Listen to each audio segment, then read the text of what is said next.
morning we're going to be in Acts chapter 16, and we're going to deal with the first part of this chapter, verses 1 through 10 is where our primary focus is. You have this very interesting thing going on. As you go throughout the book of Acts, you're dealing with just one strange situation after another strange situation, and here is probably one of the less of the strange. But as you get to the end of it, it's like, why is it the way that it is? You have this thing where Paul is desiring to go to a place, and it says the Spirit of Jesus is literally hindering him from going there. That God is not allowing him to go to this place.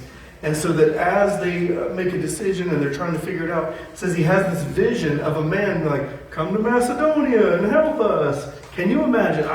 We were at Amelia's doing horse riding, like rodeo lesson stuff, and doing barrel racing, and we were talking about how you put that bit in the horse's mouth and you just kind of move it around, and it just does exactly what you want all the time.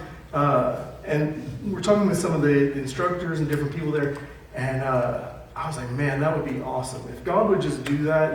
Just tell me exactly what to do all the time. And like an earpiece, like Secret Service style, you're walking around, it's like, now turn left. I'm like, all right, cool. Like GPS for life, some people I think would hate that. It would be awesome. But in this scenario that we're going through in the book of Acts with Paul, it seems like he is truly getting at least some form of that. It's easy, as you read it, to just consider dates and maps and timelines and journeys and all that, and those things are important. But it's very important to remember that this entire endeavor, this thing that he's doing, is Spirit-led. That he's not just going in his own power. He's not getting together with a group and creating a strategy and then saying, okay, here's the way that we need to do this, and then going out. That he's literally following the Spirit of God and going to these places that he's been called to go. We're going to handle most of that next week as we get into it. But I just wanted to set that stage as you get into this passage, because even in the very beginning, it's a little strange. There's just some weird stuff, especially coming directly after the Jerusalem Council, where we've been for the last couple weeks. So as we jump into this, we're going to deal with some topics that are a little uncomfortable, but we're all mature and we've been dealing with them for a while. So let's read. We're going to read verses 1 through 5, and then we'll just break it into two sections. We'll do 6 through 10 in a few minutes. It says, Paul came also to Derbe and to Lystra. A disciple was there named Timothy, the son of a Jewish woman who was a believer, but his father was a Greek. He was well spoken of by the brothers at Lystra and Iconium.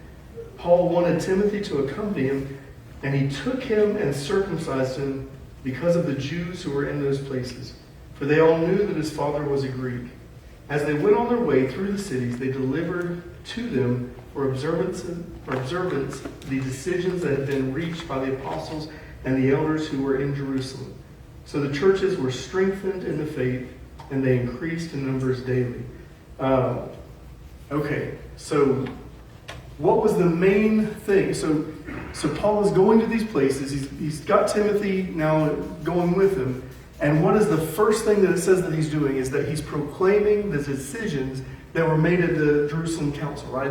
The ordinances that they've given them. Hey, stay away from blood. Don't drink blood and stuff. Don't eat things that haven't been bled properly, so that you're consuming blood. It's a big deal. Don't consume blood, right? Sexual immorality, that's a no-go. Just don't. We're not going to worship God by going to temple prostitutes and all that stuff. That's just not the way that we're going to do this. And basically, okay, you don't have to be circumcised to be a follower of Christ. Here you go. We're good to go. Also, here's Timothy, and I made sure to circumcise him so that we can come and tell you about this stuff. It's a bit of a juxtaposition, right? It's a strange thing that he's doing this thing, and it makes you ask the question, what does Paul really believe on this? Does he agree that you should be circumcised in order to go into these places or to be able to be a Christian? I don't believe so. I mean, he spent quite a bit of time arguing for just the opposite. He's basically the disciple or the apostle to the Gentiles. I mean, that's been his job, is to go out. He goes to the Jews, and they say no, and then he goes to the Gentiles, to the Greeks, right? Over and over again, we're seeing this pattern to where it's becoming more and more that that's Paul's job is to go out into these places and proclaim the gospel to the Gentiles. And as he's been doing so, he's not been telling them, okay, now that you're listening to this thing about Jesus, you're going to have to be circumcised, and you're going to have to observe all of the ordinances and the food, dietary laws, and you got to get your tzitzits and your inner garment, outer garment, all this different stuff. You got to make sure you're doing all of that. He's not telling them to do any of that. In fact, they've just had the big meeting to basically say, okay, nobody has to do any of that stuff anymore. We're done with that. It's been fulfilled by Christ. The Messiah has come and he has fulfilled the whole law. Now, it doesn't mean that now there's nothing to any of the law. It's just saying that now, in order to be a Christian, a follower of Christ, you don't have to come in through the door of Judaism. You don't have to convert your practice to Jewish practice so that you can then follow Jesus. This whole thing right at the beginning is there's a mesh that's happening between Jewish people that have received their Messiah, but then also that this Messiah is for the whole world, for every single person. And so as you're merging these two groups together, you're having some growing pains, I think is the best way to say it. So Paul is going to Derbe and Lystra. He meets a disciple named Timothy, the son of a Jewish woman, and his father was Greek, which already is a little bit of a strange situation. But because his father was Greek, he was not a circumcised person, which is such a strange thing still to even talk about. So it says that Paul, as he's going out, his immediate thing that he does is he takes him and serves. I wonder if Timothy was like, hey, yeah, that sounds great. Let's go. I want everyone to know about Jesus. It's going to be so awesome. And then Paul's like, all right, one thing before we go. Just got to take care of a little business. And Timothy's like, never mind. I'm good right where I'm at, brother. They had to take a couple days to wait to even go on this trip. I mean, it's kind of a traumatic thing, period. But let's just say that there's a hint at the dedication of Timothy in this situation, right? Timothy is serious about what he's about to go do. But it does make you ask the question of why does Paul go this route? You see, there's something, the more that you study missionaries going into foreign countries, the more that you go into foreign places. If you've ever moved around where you live in the country, if you move out of the South and you go live in somewhere where it's more northern, or you go, we're from Jacksonville, Florida. That's all we ever knew growing up as kids. I mean, we had traveled around a little bit, but most of my travel had been in the Caribbean, like either South Florida or somewhere down further. We didn't do a whole lot of going north. I didn't care about that. My family didn't care about that. That was it. And so when we moved, for the first time when me and Natalie got married, we moved to Texas, to Houston. And Houston is not really part of Texas. They think they are, but it's its own thing. But we lived to the north of Houston in a suburb called the Woodlands, and that's like where the rich Houstons live. That's big money. But they believe that they're part of Texas. Everyone else doesn't, but they do. And so when we moved there, we had to come to grips with the understanding of how Texans view the world. And they view the world through the lens that Texas is the world. That's all that really matters. Everything else is just kind of part, it's there, but who cares? And so, we're the biggest, we're the best, we're, whatever's going on in the world, we were the first, and we probably got it better. And that, legitimately, I grew up in Florida. We did not have a Florida history class that I ever attended. In Texas, they make you go to a Texas history. You got to know about who these people are and what they did and all that. They're serious about it. There was Texas Day or something, And people rode their horses to church, and it was like a big deal to be in this place where there was multi-million dollar, like 20,000 square foot houses, and people are, giddy up and down the road. I mean, that's a strange thing. So when we were there, it would be really weird if I was like, Florida's best, and y'all are all stupid, right?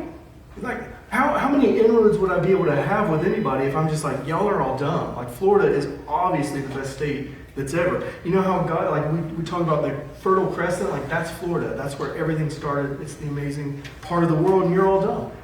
Like, you can't do that, right? Well, when you're going into a new place, you have to observe those things. Well, what do we have as this kind of trope about Americans as they travel in Europe, right?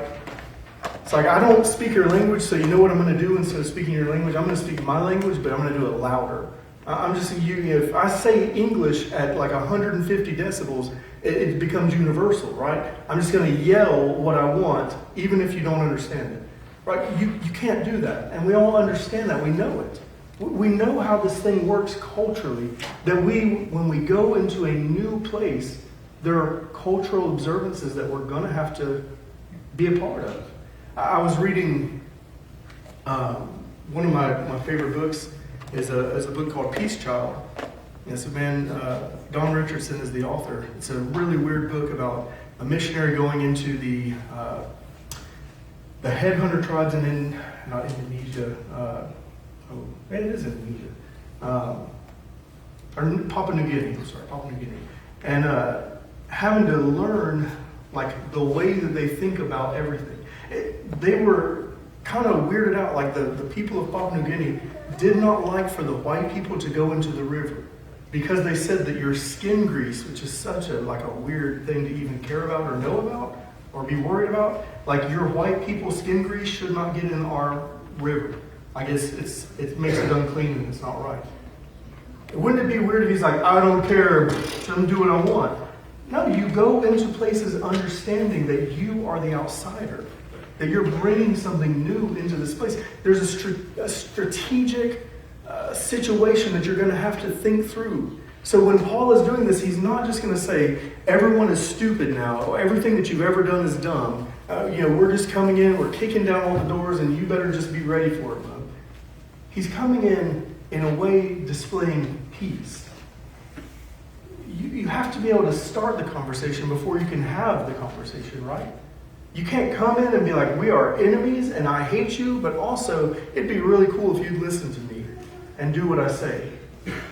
You go in with a desire to create relationships, cooperation, rather than enemies.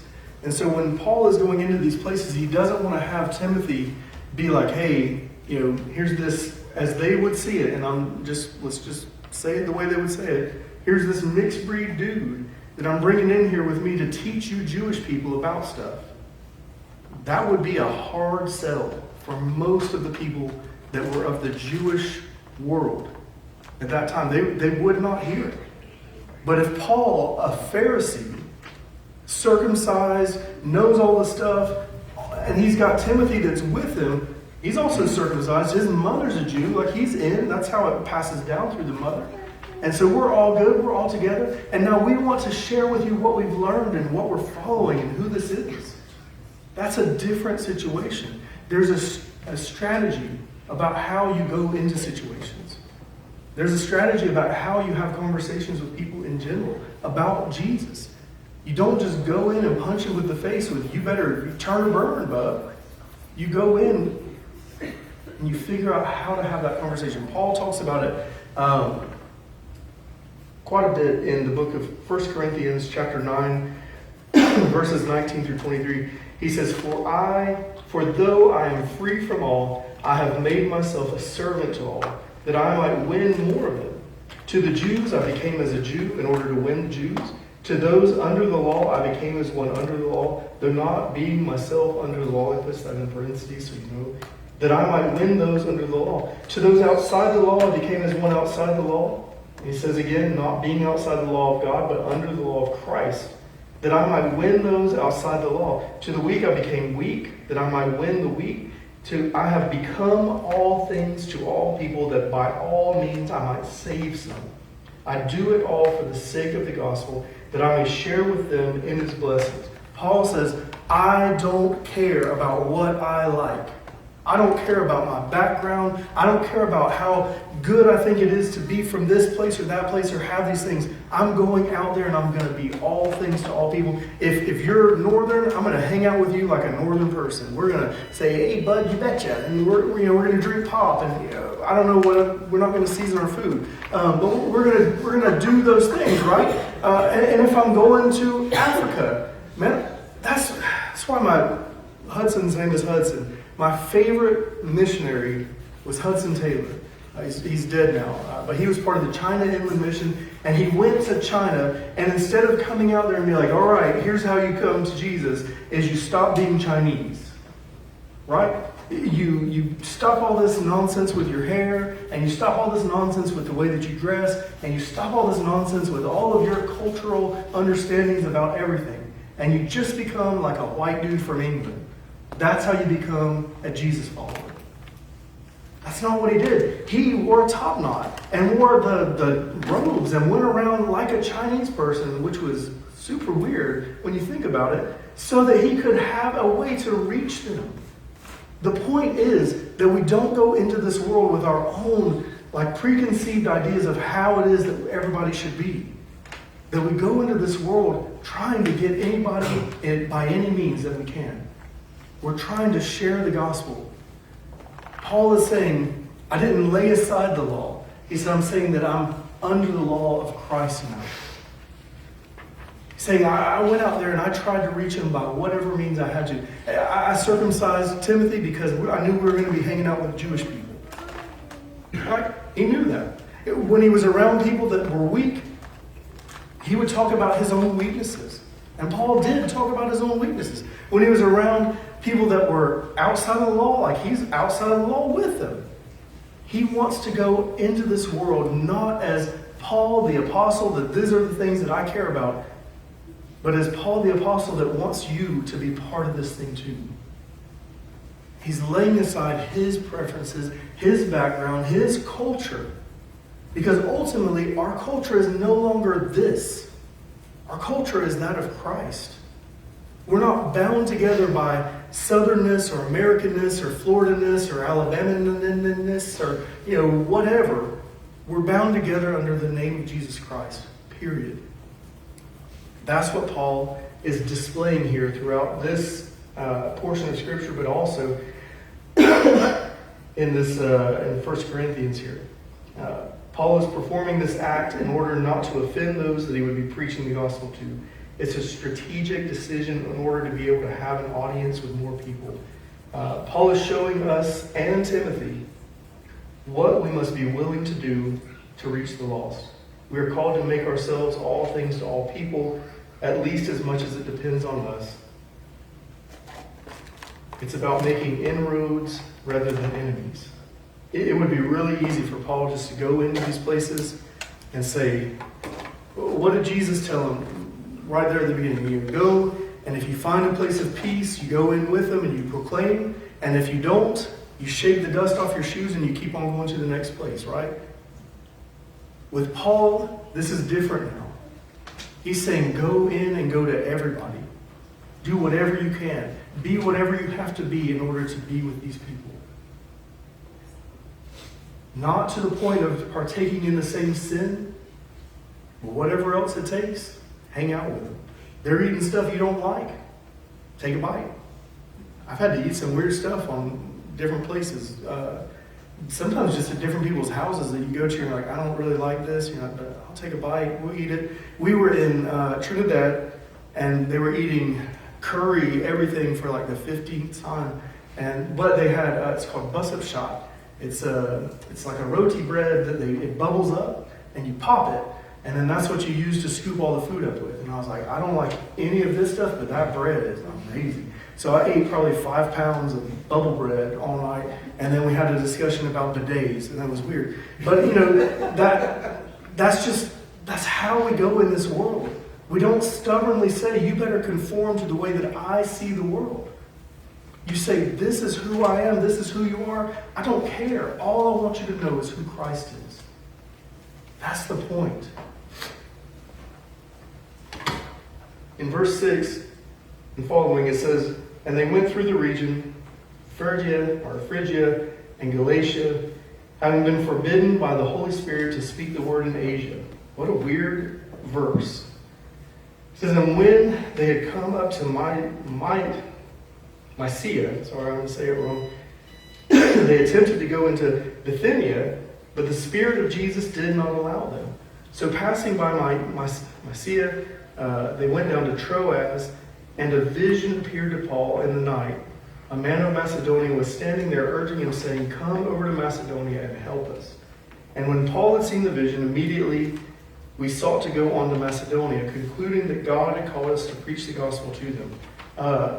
Go to the next map, please.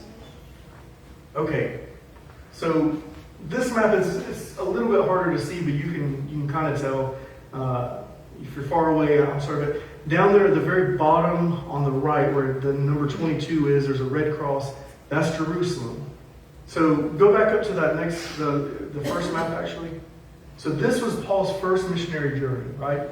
He goes right there around in a circle. He goes to Cyprus, go up around, and then they come back in the same direction, and that's it. See this island over here, Crete, that one.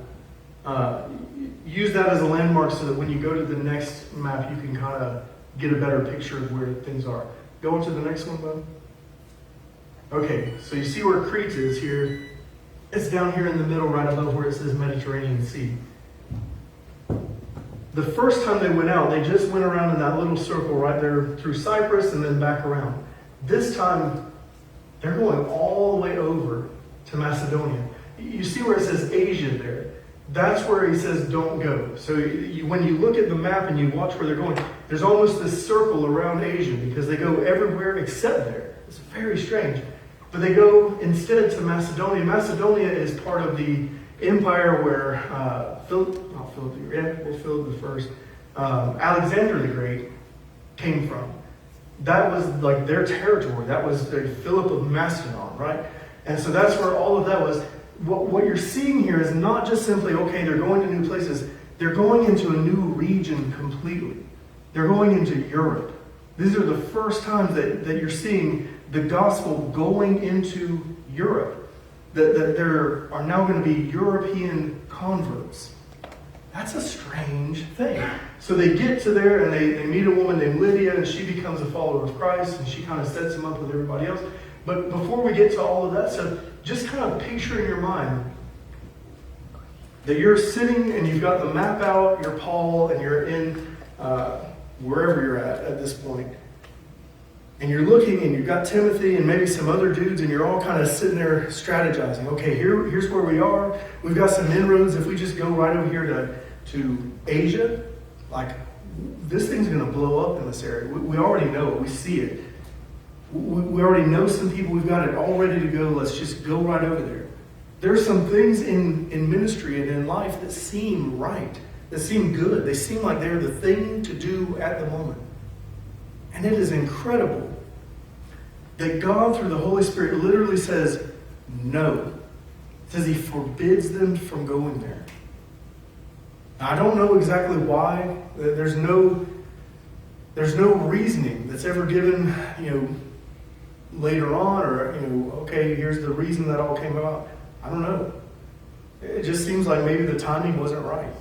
Have you ever been in that situation where the timing's just not right? Everything is lining up except for it just doesn't seem to be working out. There are things that sometimes you get into and it's like the gears just mesh. You just go into it and it's like, man, this is just working. Everything is just clicking. And there's sometimes you try to go into something and it's almost as if the gears are way too close together, or one's like a fish or something. It's not the same. They're just not going to work. And you realize that and you're like, wait a second, hold on. Why isn't this working? It's not the right time. It seems like it's just not the right time for him to be there. So he goes into Macedonia.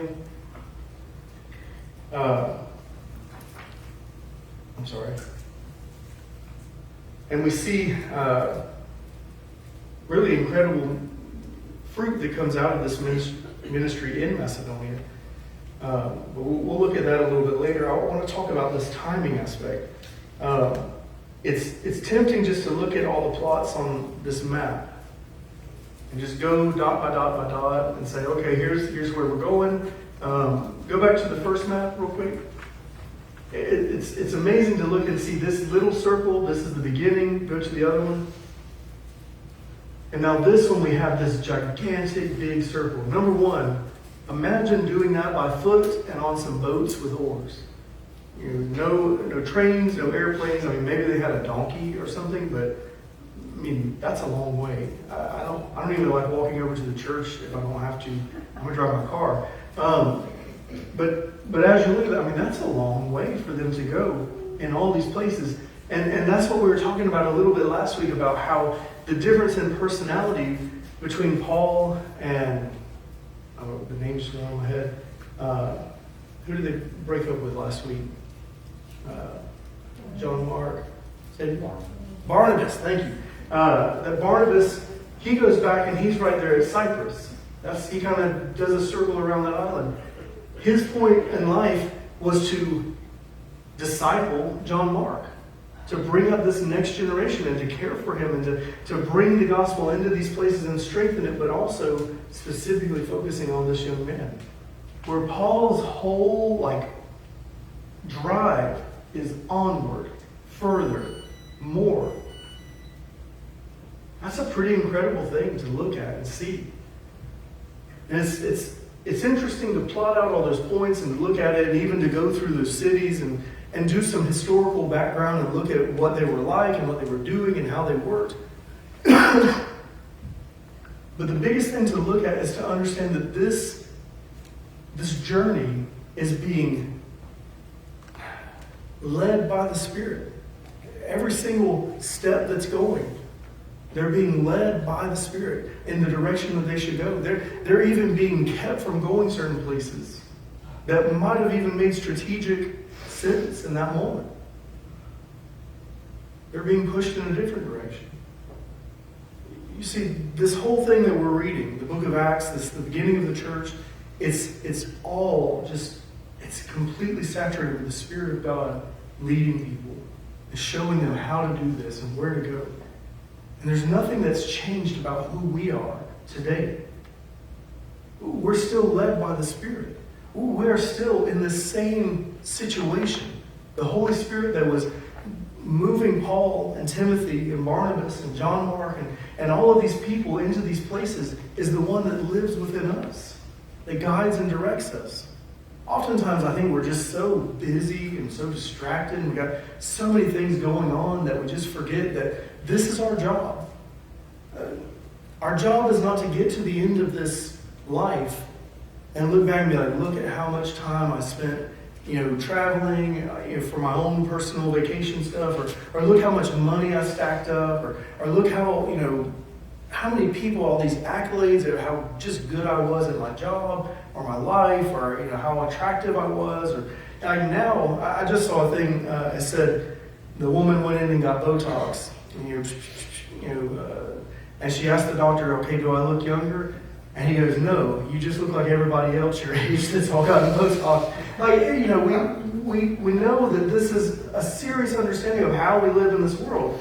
Is that we have these feelings of I need to be and do and get and just achieve and create. And what I'm here to tell you is that is not what we've been called to do. We've been called to spread the gospel. As we go and as we do all of these things that we do, we got to make money, we got to live life, we got to raise our family, all of that stuff exists. But it's not primary. And things really get disordered when that becomes the primary thing. It's just making money, living life, doing our stuff. And we forget that our primary goal in this world is to be people who make disciples. To be followers of Christ that are reproducing ourselves in other people. To have people that we are discipling. Not just money and stuff and power and fame and glory or whatever. It's okay to have achievements. It's good. It's okay to have desires about creating things. That's okay. It's good stuff. But when it becomes disordered, when it becomes the first and the primary and the only thing, it's wrong. It doesn't work. And it's not why we're called to be here on this earth, doing what we're called to be doing, is this: spreading the gospel, making disciples, mentoring people. In this situation, we see Paul is moving in a specific direction. It's only by the power of the Holy Spirit that they don't go in the wrong direction. I think so oftentimes we feel like God is keeping us from going in the thing that we should be doing. I have this tendency, I'm either going to run way ahead or I'm going to lag way behind. But as far as like walking in lockstep with God through this life and doing what He's called me to do on a day-to-day basis, I really, really struggle. I'm either running up here and be like, come on, God, like this is obviously it. This is what we should be doing. Come on and help me do it. And He's like, I never told you to do that. Like, that was all you, bud. Like, figure it out. Or He's trying to drag me into something I'm going, I really, really, really don't want to do that. I'm pretty happy where I'm at. I'm pretty comfortable. You know, that's great. That looks cool, but this is nice too. It's really hard to be in that position where you know that you're walking in the right path at the right time, doing the right thing. But it's not an impossible thing. We just have to listen. We have to study. We have to open ourselves up to being led by the Spirit rather than our own thoughts and personality and wisdom. Paul was a really, really, really smart guy. I'm not talking like smart for the time. I'm talking like smart for always. Paul is an intelligent person. Probably way smarter than most of us. I mean, just realistically. You don't think that Paul could have looked at a map and thought out where everything needed to happen at one time and probably assembled the right groups to go and do this thing and think of like key figures and key places that he could go, and we're going to target this guy here because he's going to get these people, and then we're going to do this. Paul could probably play some chess. But you see in this moment that God's oftentimes not calling us to play chess. He's not calling us for our strategic abilities. He's calling us for our willingness to follow and to go into places that it might not make sense to us and do things that we never thought that we would do. He's not looking for your ability. He's looking for your willingness to follow, to submit. It's way harder. It's really easy to build something and do something and create something and then say, God, look at what I've done. Thank you for the ability of who I am so that I can create all this stuff. And it's beautiful and amazing, and I did it all for you. It's way harder to let Him lead you into what He's calling you to do every day. That's weird. It's a different lifestyle. So Paul isn't just being led into the right thing, he's being kept from going into the wrong direction. It's interesting that there are certain opportunities that seem to be the most fruitful, and they are not the opportunities the Lord would have us to take. God is after our obedience more than our abilities. I think we can say that one probably again and again. He's after our obedience rather than our abilities. He wants you, not what you can provide. Not your abilities, not what you bring to the table, not how smart you are. I think I might have written down, it is really only through His power that anyone comes to Christ, not through our strategy or wisdom. And I was trying to think of the word wisdom, and it would not come to me, so I wrote smart brain. But I put that in parentheses, and I later thought of wisdom and put that there. But just that's not what He's after. He's not like, I created you with this incredible ability so that you could do all these things and figure it out. He just wants you to follow Him. He just wants you to go with Him. He wants your loyalty much more than your ability.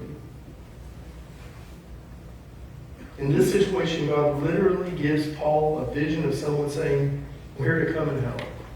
It's that moment like the bridle or the bit in the horse's mouth that just says, go to this place. Can you imagine I don't remember my dreams very often. The other day, I woke up out of a dream, which is rare for me.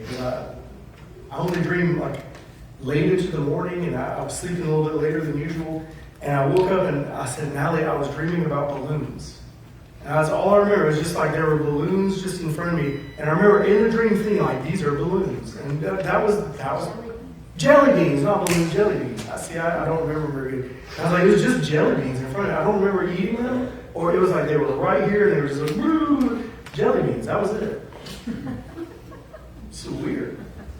But can you imagine that you wake up and you're like, there was a person saying, come to Florella and help us, tell us about the gospel. And you're just like, what?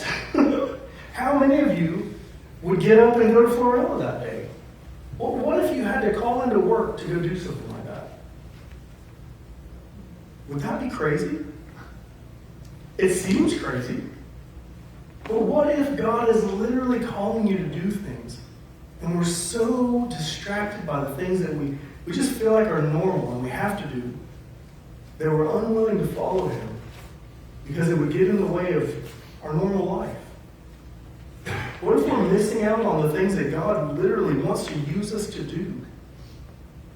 I think all of us could look at this world and be like, we read the book of Acts, we read about missionary stories and what they're doing, and people having visions and seeing stuff, and like just getting to be the person that leads a Muslim to Christ out of a culture of death into life. And like, that would be so incredibly awesome. Why doesn't God do that with us right here, right now? Because we're busy. We're not paying attention. We're doing our own thing. We've got our own stuff going on. It's not that we're just disobedient and we don't want to. It's that we just have stuff. The TV is right there all the time. The cell phone is always in front of us. Everything is just going, and we so miss out on this thing that we have actually been called to do. Is follow Christ. Read our Bible and see who He is. Learn more about Him. Pray and ask Him to lead us each day. What if there could be these incredible things that you could experience and see and be a part of? But you're just busy. Now listen, here's what I don't want you to hear me saying is, okay, everybody go quit your job and go just walk around, barefoot out in the street or something like that. It's not what I'm calling you to do. All right? Just clarify that. I don't want to get somebody in the, afterwards like, I got to feed my kids. How dare you? I'm like, that's not what I'm saying. Feed your kids. You should be taking care of your family. Right? But as you're doing that, you're using that thing that you do to feed your family, whether that's your job that you go to or you work for yourself or whatever it is, that you're using that thing to be a part of the way that you are proclaiming the gospel, that you're following Christ in that. That your kid plays football, you go to football practice, and you do that for the glory of God. Not for the glory of the game and for the glory of the future and then being able to have scholarships and do this stuff and calculating and all this stuff. But you're following Christ as you go in this life. Imagine what your kids would think. That as they grow up, whether you're the grandparent or you're the parent or whatever, you're the aunt or the uncle or whoever, that they literally saw you following Christ in everything that you did. That the way that you lived your life was so different and weird from the way that everybody else's parents or grandparents or aunts and uncles or whatever is living their life, that it was noticeable. What if people literally started calling you weird for the way that you did your stuff? That all goes back to this question. Is He worthy? Is He worthy of your life, of your job, of your future, of your plans? That's the question that we all have to answer. That's the thing we've all got to think through. And if we're unwilling to think through because we just would rather be distracted, there's your answer. It's hard. Don't let anybody ever fool you into thinking like, oh yeah, this is easy stuff. You just do it. It's hard. It's hard when God calls you to leave something and go to something else. It's hard when God says, no, you can't do that. You have to go do this instead. That's difficult. The question over and over again is he worthy? Some of you have to have conversations with people you don't want to have. Is he worthy? Some of you might need to change something in your life that you're doing. You have to ask yourself, is he worthy of this thing? Is he more important than this? It's not easy. But it's the real question. Let's go ahead and pray.